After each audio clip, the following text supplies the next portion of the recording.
8వ అధ్యాయం అక్షర పరబ్రహ్మ యోగం. అర్జునుడు: కృష్ణ, బ్రహ్మము ఆధ్యాత్మకము, కర్మ అధిభూతం, అధిదైవము అనగా ఏమిటి? ఈ దేహంలో అధియజ్ఞుడు అంటే ఎవరు? అతడు ఎలా ఉంటాడు? యోగులు మరణ సమయంలో నిన్ను ఏ విధంగా తెలుసుకుంటారు? భగవానుడు: నాశనం లేనిది, సర్వోత్కృష్టమైనది బ్రహ్మము. ప్రకృతి సంబంధమైన స్వభావాలే అధ్యాత్మము. భూతాల ఉత్పత్తికైన సంఘటనయే ధర్మము. నాశనమయ్యే పదార్థము అధిభూతం. పురుషుడు అది దైవతం. అంతర్యామి అయిన నేనే అధియజ్ఞుణ్ణి. మరణము ముందు కూడా ఎవరైతే నన్నే తలుచుకుంటూ శరీరాన్ని విడిచిన వాడు నన్నే పొందుతాడు. ఎవడు అంత్యకాలంలో ఏ భావంతో మరణిస్తాడో ఆ భావాన్నే పొందుతాడు. కాబట్టి నన్నే స్మరిస్తూ యుద్ధం చెయ్యి. అన్యచింతనలు లేని మనసుతో పరమాత్మను ధ్యానించేవాడు అతడినే పొందుతాడు. ఎవడైతే అంత్యకాలంలో ప్రాణవాయువును భూమధ్యంలో నిలిపి పురాణ పురుషుడు, అణువు కంటే అణువు అనూహ్యమైన వాడు, సూర్యకాంతి తేజోమయుడు అయిన పరమాత్మని ధ్యానిస్తాడో అతడు ఆ పరమాత్మనే పొందుతాడు. వేదవేత్తలు నిష్కాములు కోరుకునేదాన్ని క్లుప్తంగా చెప్తాను.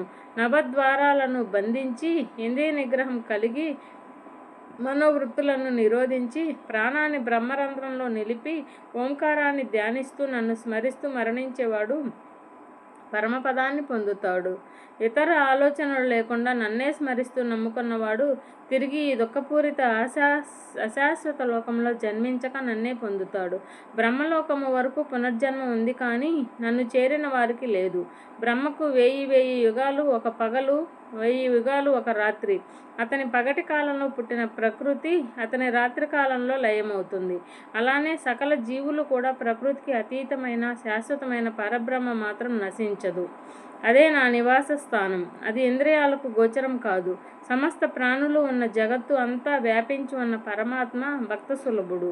అగ్ని, జ్యోతి, పగలు, శుక్లపక్షం, ఉత్తరాయణ మార్గాలలో జన్మించిన వారు పరబ్రహ్మను పొంది పునర్జన్మను పొందరు.